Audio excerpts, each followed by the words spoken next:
tere kõigile veel korraga ka, et see on selles mõttes väga hea kutsumine minule, et panna teadmised ja võimed proovile teise sotsiaalses mõttes hästi avatud süsteemi inimeste ees, et erakond on eeldatavasti otse selle ühiskonna arteri peal, et kõik see toime, mis läheb läbi teie, on palju tõhusam kui sellisel organisatsioonil nagu meie oleme, kelle liikmeskond praktiliselt on olematu.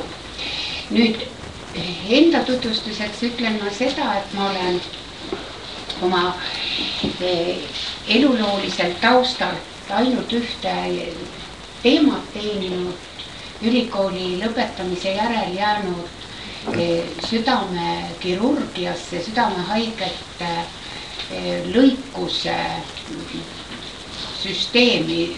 74. aastal ma alustasin Toomas Sulingu südamekirurgide grupis ja 20 aastat on olnud õnn ja õnnetus seda inimkannatuse vormi näha. Ja nõukogude ajal ei olnud sellel haigusel, mis nüüd konkreetselt puudutab veresoonte lupjumist ja selle tõttu veresoonte kitsaks muutumist ja selle tõttu inimese töövõime vaikset või järsku hääbumist. Sellel ei olnud tegelikult seda seletust, mis minul on selle teema osas praegu, kuid peaaegu vaistlikult muutus nõukogude ajal selles osakonnas töö selliseks, ma julgen öelda, kannatuseks selles mõttes, et inimesed, kes on ikka väga raske haiguse küüsis, neid tegelikult on raske aidata, elule tagasi tuua täies elukvaliteedis ja selles osas on nüüd üks selline suur ja kindel veendumus nende 20 aasta pealt tekkinud, et oma ülejäänud elu ma pühendan sellele, et seda haigust ei pea inimesse tekkima. Nüüd, miks ma ütlesin, et nõukogude ajal ei olnud seda teadmist, et lupjumine on teistmoodi käsitletud kui käsitletav, kui suletud informatsiooni ajal. Aitäh. Peab äkki vee kohe liidma lillele.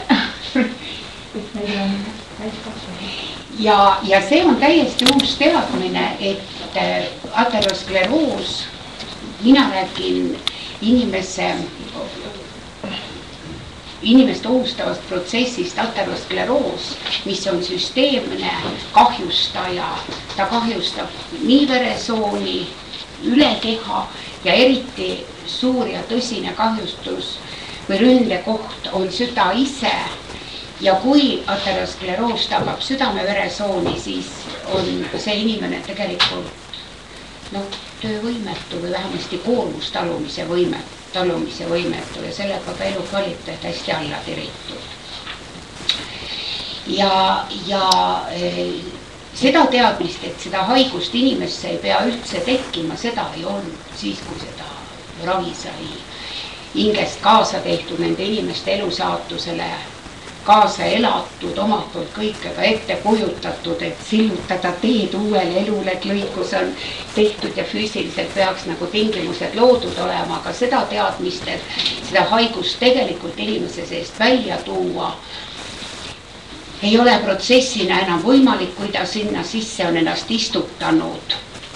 Ja aitäh.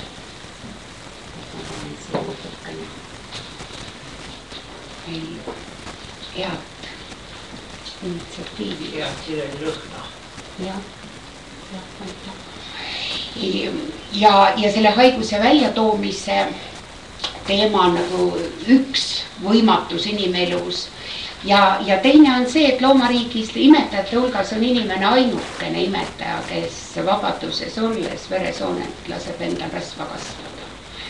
Ja see on nüüd selline preambula või eessõna sellele teemale, mis ma täna tahan käsitleda.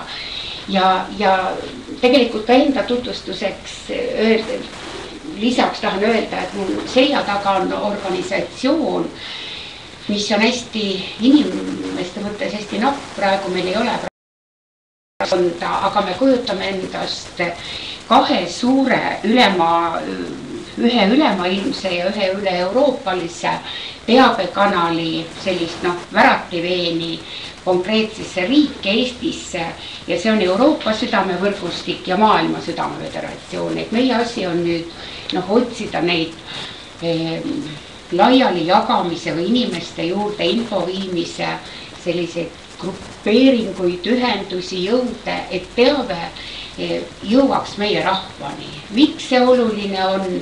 Sellest ma loodan, et jõuab ka täna rääkida pikemalt, kui hull on tegelikult Eesti situatsioon selle sama lupjumishaiguse näitajate mõttes. Ja võib-olla sissejuhatuseks, et see organisatsiooni taust nii Brüsselis paiknev Euroopa Südamevõrgustik kui Šveitsis paiknev Maailma Südameföderatsioon, nad mõlemad tegelikult on orienteeritud postkommunistlike riikide, Baltimaade, eeskätt Baltimaade, Kesk- ja Ida-Euroopa hästi halvas eluviisi haiguste tagas vaevlevate riikide rahva jaoks töötamisele. Tegelikult Maailma Südameföderatsioon on eriti meie taolistele oma töö panustanud või suunanud, sest mõju peaks ometikord hakkama ilmnema, aga Eesti on vähemalt 30 viimast aastat maailma haigestumise tippriikidest 1/3, vahetab ainult esimest, teist, kolmandat kohta. Ja esimene selline südametunnistusele koputamise leheke, ma lasen selle ringi käia, et ma mõtlesin, et meie aeg on nii napp, et siin nende tehnikatega, et kord ühte klahvi, kord teist ja siis ei tea, milline töötab. Et täna minu mõte oli rääkida kätega ja kulkadega ja ilma tehnilise vahendusega ja mõned lehed ma lasen lihtsalt ringi käia. Siin on nüüd tabel, see on ka Eurostati tabel aastast 2006, mis on tulpdiagramm selle kohta, kuidas näeb välja Euroopa Liidu südame-veresoonte haigusesse, selles samasse ateroskleroosi põhisesse soonte kinnikasvamisse. Euroopa, Eesti on siin Bulgaaria ja Läti järel 3. kohal. Siin on lippaed, teeb jõnksu Soome kohal. Et kui te vaatate seda pilti, siis